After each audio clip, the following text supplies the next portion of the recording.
Почитувани медиуми, почитувани граѓани, денес ми е навистина драго што сум на економскиот факултет заедно со деканот, заедно со директорот на Агенција за млади и спорт, со дополнителната министерка за труд и социјална политика, се со цел пред студентите да ги спромовираме мерките кои што досега се прават и се имплементираат за младите лица. На оваа инфосесија јас сум сигурна дека ќе отвориме одлична дебата со студентите за тоа како да го смениме нашето општество, како да ги подобриме условите за живот и како заеднички да искреираме една приказна на заедничко градење на општеството и да сакаме сите да останеме тука и понатаму да сите вештини кои што сме ги стекнале во средно, во високото образование, да сакаме да ги вложиме во развојот на оваа држава. Ние како влада донесовме низа на мерки се со цел да им дадеме повеќе можности на младите лица да се себе реализираат во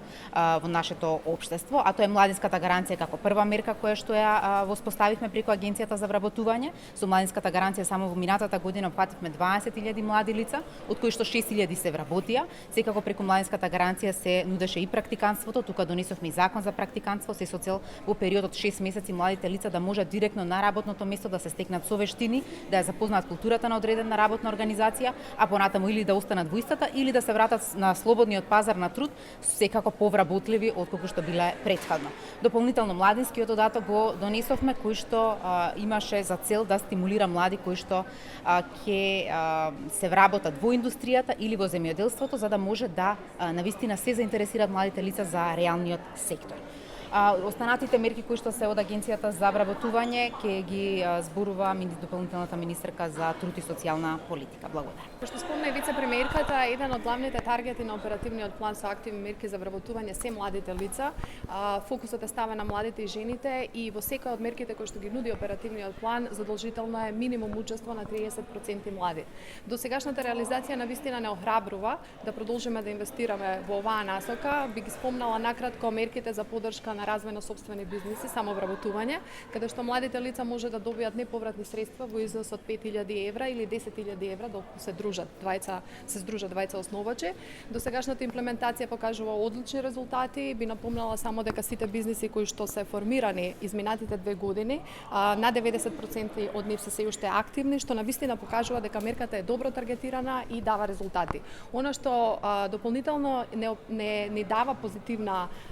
визија за мерките е тоа што повеќе од половина од корисниците на овие мерка се жени. Знаеме дека жените во нашето општество се помалку вработени и е поголема стапката на економска неактивност, така да навистина не радува што гледаме дека младите девојки се повеќе се охрабруваат да започнат сами свој бизнис. Исто така би сакала да ги спомнам и обуките за напредни IT вештини кои што се креирани заедно со бизнис заедницата, заедно со МАСИТ, значи станува збор за дигитални вештини кои што на младите лица кои што ќе ја завршат оваа програма и оваа обука, малтене им нуди можност за веднаш вработување. Така да оваа година издвоивме рекордни 1,45 милиарди денари за оперативниот план заедно со партнерите и во овој правец ќе продолжи да работи Министерството за труд и социјална политика. Ако ги следиме статистичките податоци, ќе видиме дека за разлика од 2016 година кога стапката на невработеност на младите изнесувала 48%, последните податоци кажуваат дека таа е спуштена на 35%, што значи дека навистина мерките си го даваат својот резултат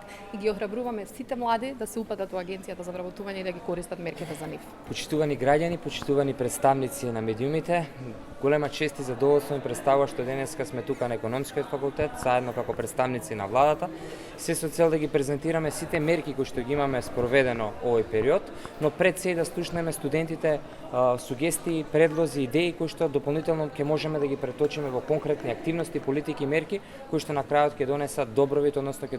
донесат позитивни работи за сите млади во нашата држава. Драго ми е што и во изминатиот период сите мерки кои што ги спроведовме заеднички со студентите, заеднички со младите и пред се тоа единствената и вистинската дефиниција за позитивни политики, односно инклузивноста во односењето, креирањето и секако имплементирањето на младинските политики е важна за на крајот од денот имаме вистински политики. Дополнително јас како директор на Агенцијата за млади и спорт ќе ги презентирам сите оние аспекти во делот на младинска, европската младинска картичка, младинските центри нели и ред други политики кои што ги спроведуваме, но и пред се дополнително сигурен сум дека ќе има идеи кои што во иднина ќе можеме и како агенција и како влада да ги спроведеме, се со цел како што кажав и претходно да направиме подобар младински стандард во нашата држава и секако да ги поттикнеме, да ги стимулираме да размислуваат да останат во нашата држава и секако тука да засноваат нивната иднина. Сакам уште еднаш да се заблагодарам до деканот, до економскиот факултет за можноста да имаме еден ваков настан денес и убеден сум дека и во иднина ќе имаме исти вакви или слични настани